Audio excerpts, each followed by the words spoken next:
Today on the C&J Mudco, we're going to talk a little bit about Phase 2 of the Can-Am build. Thanks for watching.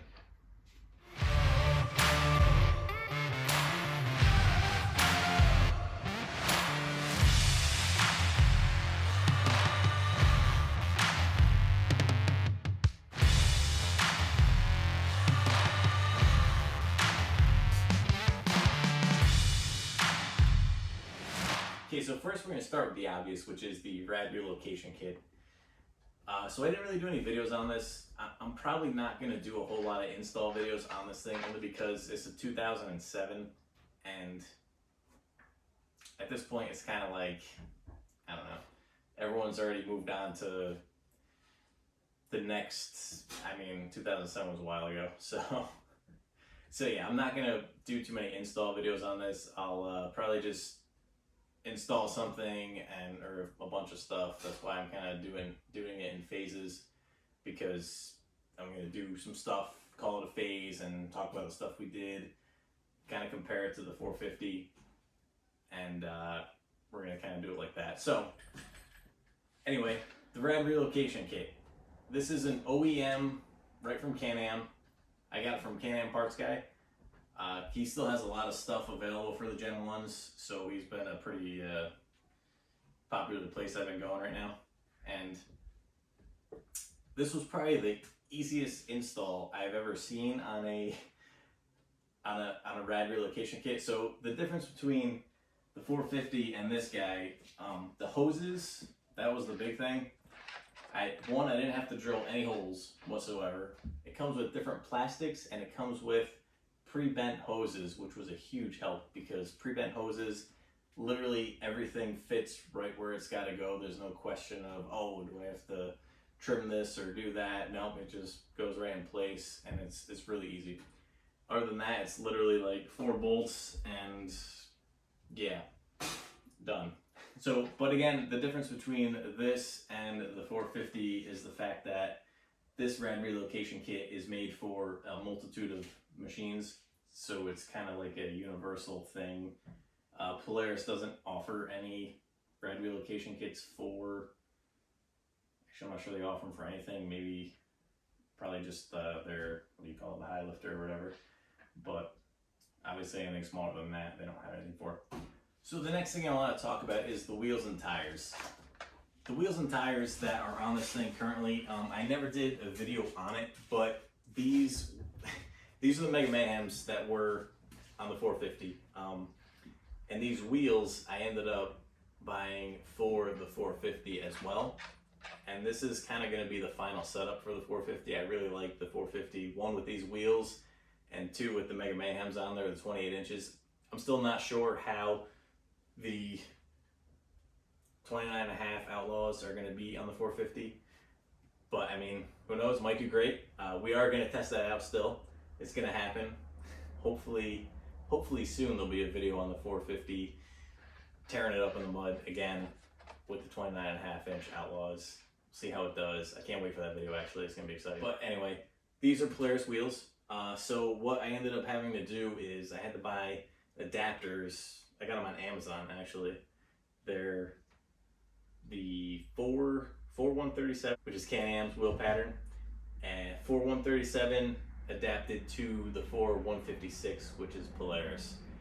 So with the adapters and these offset wheels, these are 4.3 offset wheels, which work great on a Polaris. On this, the 4.3 would work great also, but because I had to add the adapters in there, I pretty much, it's almost like I added a 2-inch spacer to each wheel. So this thing sits pretty wide now. The next thing I want to talk about a little bit is, obviously the clutches are off of there right now. So I got the CD Tech primary clutch for it, and I'm still I haven't tuned it yet for the 28s. So that's going to be a little bit of a tuning process there that we're going to do. Another thing, I had to take off the plate. Maybe I can see it, show that actually.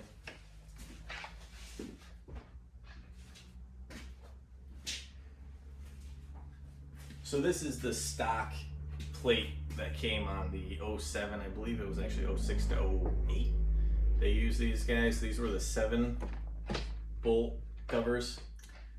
and they were pretty much junk. I don't know how well you can see it, but they warp because there's obviously not enough bolts, or there's too much of a gap essentially between everything, and the exhaust isn't much higher than that, so probably between that and there's just the distance between there, they get warped pretty good. So we're swapping this out actually for a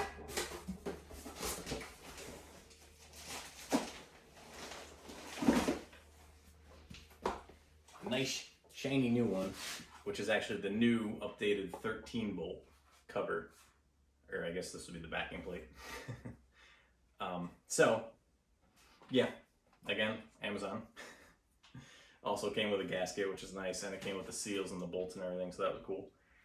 But yeah, so this is, it's a little thing, honestly. It's something I didn't really want to spend a lot of money on, but something I have to do to seal up the clutch box so that we could actually ride in the mud. So the next thing I did was I actually added a 2-inch bracket lift kit, which I'm going to zoom in on right now just to show you what that looks like, so that we could actually get more ground clearance, obviously.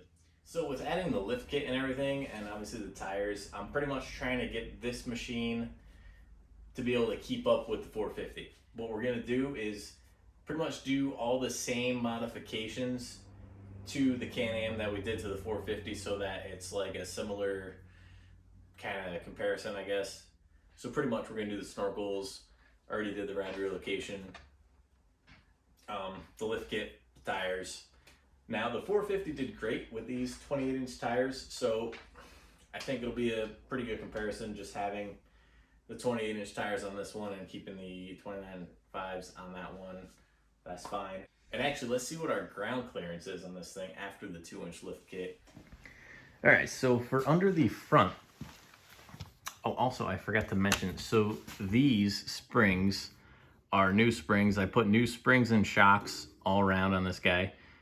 These springs are 25 or like 20% stiffer than the stock ones, which makes it ride like crap, but it'll hopefully hold up to the abuse that we're gonna put it through.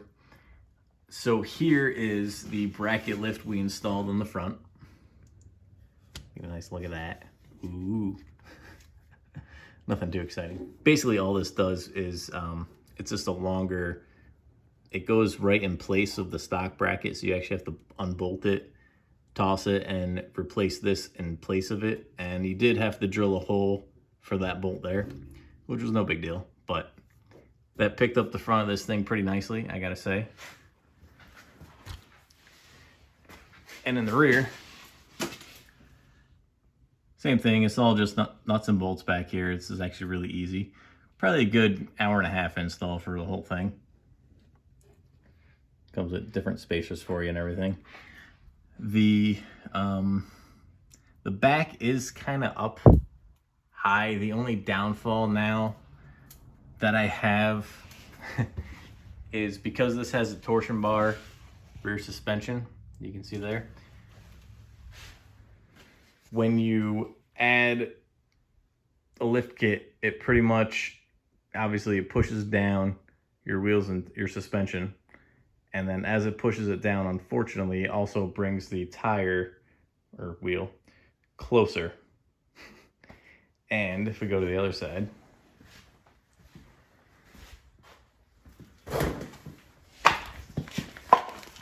get a nice shot of how close it actually brings it.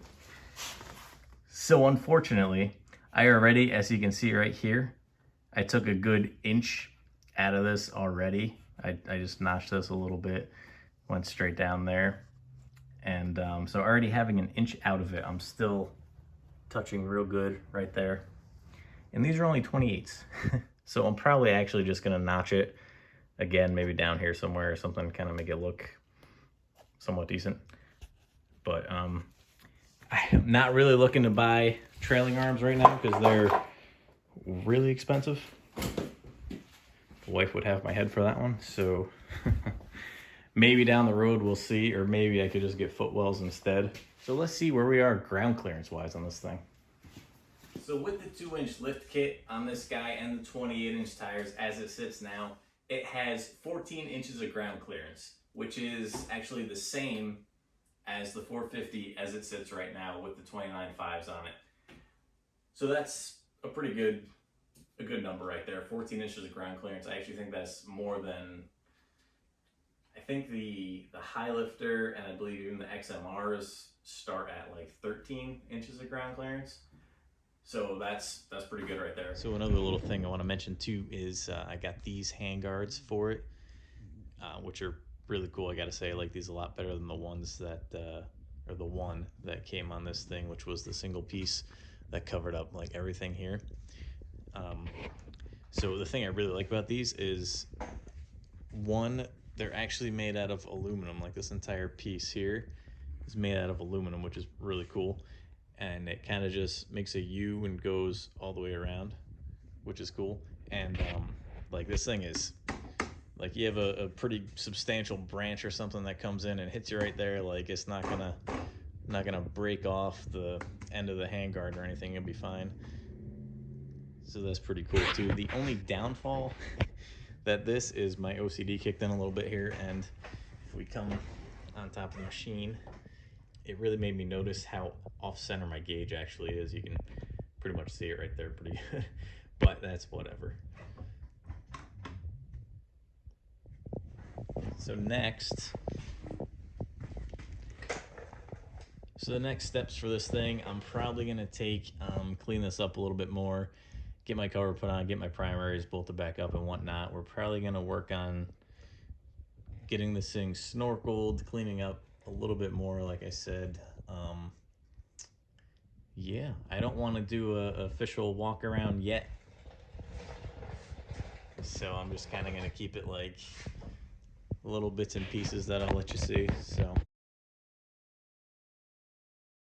this video has just been kind of an update on where we're at in phase 2. I don't want to call this phase 2 yet because I want to include like the snorkels on there.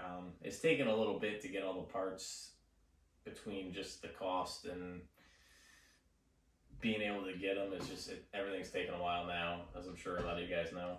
So that is where we are as of right now with the phase 2 build. My brother is supposed to be releasing his Renegade update video real soon here, hopefully. So you guys can get a little update on where he's at with his, pretty much it's, I think he's calling it the phase 1 for the Renegade also. So be sure to stay tuned for the Renegade update video, as well as the 450 going through some mud, because it's gonna happen. No matter what my brother says, it's gonna happen. My brother seems to think, since I got the 800 now, that I'm not gonna use the 450 as much anymore. But I assure you I will. I'm gonna prove him wrong, dang it. Thanks for watching.